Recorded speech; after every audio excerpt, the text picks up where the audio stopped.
Hello everyone. आप सभी का फिर से स्वागत है। ये एनसीईआरटी हिस्ट्री का डिस्कशन है और हम लोग वर्ल्ड हिस्ट्री को डिस्कस करें, जिसमें आज का टॉपिक है नए देशों की खोज और व्यापार, अध्याय 51 है। तो चलिए स्टार्ट करते हैं।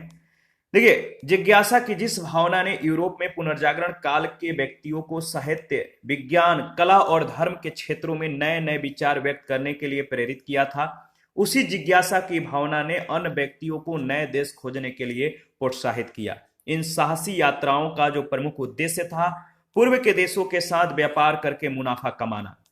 वास्को डी गामा ने अपनी पहली भारत यात्रा में पाया था कि उस समय कालीकट में काली मिर्च की जो कीमत थी, उससे 26 गुना ज्यादा वेनिस में थी।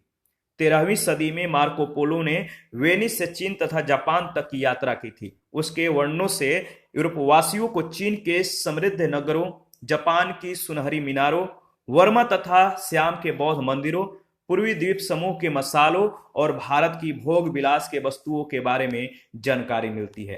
धर्म युद्धों के बाद यूरोपवासियों की पूर्वी देश में जो है दिलचस्पी बढ़ती गई। पूर्व के देशों के साथ व्यापार करने के कारण इटली के जो शहर थे बहुत समृद्ध हो गए थे, फलने फूलने लगे थे। नए मार्ग को खोजना पुनर्जागरण काल के साहसिक नाविकों के लिए एक चुनौती भरा कार्य था। 15वीं सदी के अंतिम चरण तक विश्व के किसी भी एक क्षेत्र में निवास करने वाले लोगों को विश्व के अधिकांश हिस्सों के बारे में जानकारी नहीं थी। पुर्तगाली और स्पेनी शासकों के सहयोग से नाविकों ने धरती की खोजबीन के लिए पहली बार साहसिक कदम उठाए। उन्हें महासागरों की लंबी यात्राओं के लिए आवश्यक कुतुबनुमा और एस्ट्रोलेब जैसे उपकरणों की जानकारी मिल गई थी। महान खोज यात्राएं 1492 से 1520 के बीच पुर्तगाल के शासक हेनरी ने अफ्रीका के तट की यात्राओं के आधार पर जो है मानचित्र बनाकर अपने देश के नाविकों को प्रोत्साहित किया, जो नाविक के नाम से प्रसिद्ध था। बार्थोलोमियो डियाज नामक व्यक्ति उस जगह तक पहुंच चुका था जिसका नाम पुर्तगालियों ने उत्मासा अंतरिप रखा था, यानी केप ऑफ गुड होप रखा था।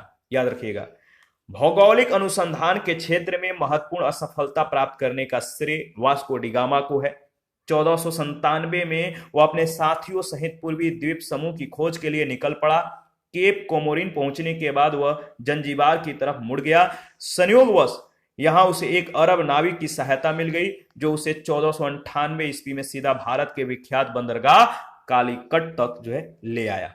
पूर्वी देशों के लिए जलमार्ग खोजने में स्पेन के नाविकों ने भी गहरी रुचि ली और अनजाने में ही नई दुनिया यानी अमेरिका को खोज निकाला, और इसका श्रेय जो है क्रिस्टोफर कोलंबस को है।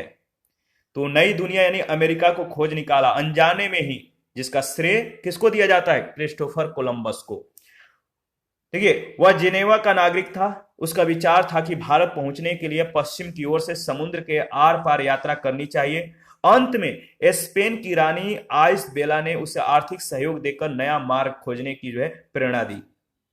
3 अगस्त 1492 के दिन कोलंबस ने अपनी महान यात्रा के लिए प्रस्थान किया। कैनरी द्वीप पहुंचने के बाद जो है वह पश्चिम दिशा की ओर बढ़ता ही चला गया। कोलंबस ने अमेरिका की धरती पर पहला कदम बहामा द्वीप समूह पर रखा। इसके बाद कुछ दिन जो है उसने क्यूबा, हैती आदि स्थानों की खोज में बिताए। कोलंबस अपनी इस खोज की महानता को नहीं जान पाया, क्योंकि उसने सोचा था कि वह एशिया के दक्षिण पूर्व में स्थित भारत यानी इंडीज द्वीप समूह में पहुंच गया है। इसलिए उसने वहां के मूल निवासियों को इंडियन कहा। अमेरिगो वेसुपुची नामक एक इटालियन ने कोलंबस के काम को आगे बढ़ाया, और उसने यह सिद्ध कर दिया कि नई दुनिया एशिया का भाग न होकर एक नई दुनिया है। इसी कारण बाद के लोगों ने इस नई दुनिया का नाम उसी के सम्मान में अमेरिका रखा। पुर्तगाल का एक अन्य नाविक फर्डिनेंड मैगलेन उन भूभागों को जिनके आगे कोलंबस नहीं जा सका था पार करके आगे चला गया, और पश्चिम की ओर दक्षिण अमेरिका के छोर तक जो है ये पहुंच गया। इस जगह को मैगलेन का जलमड्रू मध्य कहा जाता है। मैगलेन का जलमड्रू मध्य को पार करके वह एक नए महासागर में प्रवेश किया। इसका नाम जो है उसने प्रशांत महासागर रखा। क्यों रखा? क्योंकि उसको यह महासागर अटलांटिक महासागर के तुलना में काफी शांत लगा। इसके बाद वह जो है उस जगह पहुंचा जिसे अब फिलिपाइन द्वीप समूह कहा जाता है, और याद रखिएगा 200 नाविकों में से जो मैगलन के साथ यात्रा पर गए थे उनमें से सिर्फ 18 नाविक जो है जीवित लौट पाए थे। प्रमुख भौगोलिक खोज के बारे में डिस्कस कर लेते हैं। तो देखिए पहला नाम आता है बार्थोलोम्यू डियाज का। देखिए भौगोलिक जो खोज है इनका बार्थोलोम्यू डियाज का, अगर बात किया जाए तो अफ्रीका के दक्षिणतम भाग में ये पहुंचे कब 1488 में, और इसे केप ऑफ स्टॉर्म्स कहा गया और बाद में इसे केप ऑफ गुड होप नाम दिया गया। इसके बाद क्रिस्टोफर कोलंबस का अगर देखें तो पूर्व की ओर नवीन समुद्री मार्ग की खोज के क्रम में एक द्वीप पर पहुंचे 1492 में, जिसे इंडीज समझा गया लेकिन वस्तुतः वह अमेरिका था। वास्को डिगामा भारत के पश्चिमी तट पर कालीकट पहुंचे 1498 में और इस प्रकार भारत और पूर्वी क्षेत्र व्यापार के लिए खुल गए।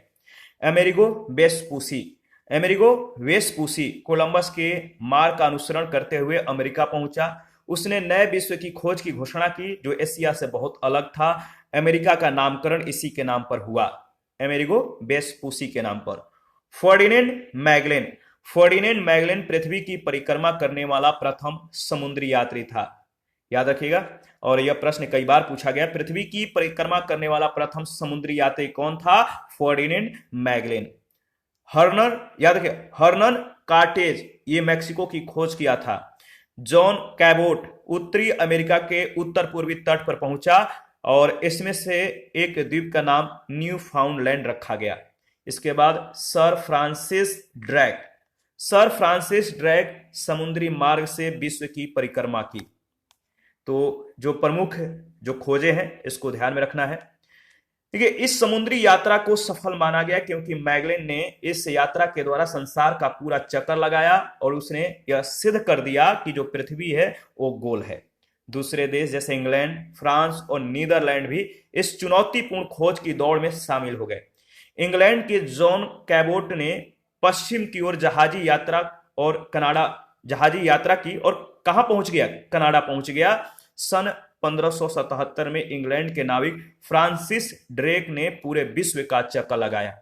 तो फ्रांसिस ड्रेक जो है 1577 में ये इंग्लैंड के नाविक थे और पूरे विश्व का इन्होंने चक्कर लगाया। व्यापार और उपनिवेशीकरण इसके बारे में डिस्कस कर लेते हैं। भारत पहुंचने के लिए समुद्री मार्ग की खोज से वेनिस का यूरोप और एशिया के बीच व्यापार नियंत्रण का अंत हो गया और कुछ समय के लिए एशिया के साथ यूरोप के व्यापार पर पुर्तगाल का एकाधिकार हो गया। ये खोज करने वाले जो थे जहां भी गए उनके पीछे पीछे उनका राष्ट्रीय झंडा और वहां के मिशनरी भी पहुंचे और इस प्रकार साम्राज्य विस्तार के युग का प्रारंभ हुआ। कहा जाता है कि यूरोपीय राष्ट्रों की चिंता महज 3 चीजों के लिए थी। यूरोपीय राष्ट्रों की जो चिंता थी महज 3 चीजों के लिए थी। ये 3 चीजें कौन कौन सी थी? सोना था, कीर्ति था और ईश्वर, गोल्ड, ग्लोरी एवं गॉड। कोलंबस ने कहा था सब चीजों में सोना सर्वाधिक मूल्यवान वस्तु है। तो सोना सभी से मूल्यवान वस्तु है। कोलंबस ने यह बात कही थी। अनेक खोजी यात्रियों को यह सच्चा पूर्ण विश्वास था कि उनका मुख्य उद्देश्य विश्व के कोने कोने में ईश्वर के वचन और उसके पुत्र का ज्ञान पहुंचाना है। लेकिन उनकी समुद्री यात्राएं थी उनकी अपनी सरकारों और उन धनपतियों की मदद से ही संभव हुई जिनका एकमात्र उद्देश्य लाभ था। इन खोजों से न सिर्फ व्यापार का आकार बढ़ा बल्कि जिन जिन वस्तुओं का व्यापार होता था उन वस्तुओं की संख्या भी बढ़ी। इसी के साथ एशिया का उपनिवेशीकरण आरंभ होता है और आगे की शताब्दियों में यूरोपीय देशों ने लगभग पूरे एशिया को पूरी तरह जो है अपने आधिपत्य में कर लिया। 19वीं सदी में आकर यूरोप के साम्राज्यवादी देशों ने बड़े पैमाने पर अफ्रीका को अपने अधीन किया। भौगोलिक खोजों के कुछ दशकों के पश्चात ही अमेरिका से जो वस्तुएं पहले यूरोप में उपलब्ध नहीं थी तथा जिनके बारे में यूरोप के लोगों को ज्ञान नहीं था अब जो है उपलब्ध हो गई, जैसे आलू, तंबाकू और मक्का आदि। तो भौगोलिक खोजों के कुछ दशकों के पश्चात अमेरिका से जो वस्तुएं पहले यूरोप में उपलब्ध नहीं थी अब क्या हुआ, जिनके बारे में यूरोप के लोगों को ज्ञान नहीं था अब उपलब्ध हो गया, जैसे में आलू, तंबाकू और मक्का। यूरोपीय लोगों की अमेरिका विजय के पश्चात जो महत्वपूर्ण बात हुई वह यह थी कि उत्तरी अमेरिका, वेस्ट इंडीज और ब्राजील में बगान प्रथा लागू की गई और वहां पर मुख्य रूप से गन्ना, तंबाकू और कपास की खेती होने लगी। 15वीं सदी के परवर्ती काल में दासों का व्यापार आरंभ हुआ और इस व्यापार का प्रारंभ व्यक्तिगत सौदागरों, नाविकों और जलदस्युओं ने की थी। लेकिन 16वीं सदी के अंत तक यह नियमित रूप से दासों का व्यापार करने वाली कंपनियों के हाथों में चला गया। अमेरिका में यूरोपीय उपनिवेशवादियों की संपन्नता में स्थानीय कृषि दासों यानी सर्प और अफ्रीकी दासों का महत्वपूर्ण योगदान है। इसी के साथ आज का सेशन समाप्त करते हैं। नेक्स्ट सेशन में पूंजीवादी और औद्योगिक क्रांति के संदर्भ में डिस्कस करेंगे। आप अपना प्रतिक्रिया देते रहिए। आपके प्रतिक्रियाओं का हमें बेसब्री से इंतजार रहता है। और जिन लोगों ने अभी तक पीडीएफ नहीं लिया है, अगर पीडीएफ चाहिए तो Telegram channel, Telegram quiz group या चैनल के कम्युनिटी बॉक्स में जाइए, वहां पे इसके रिगार्डिंग में इंफॉर्मेशन को अपडेट कर दिया गया है। थैंक यू, मिलते हैं नेक्स्ट सेशन में। अभी के लिए इतना ही।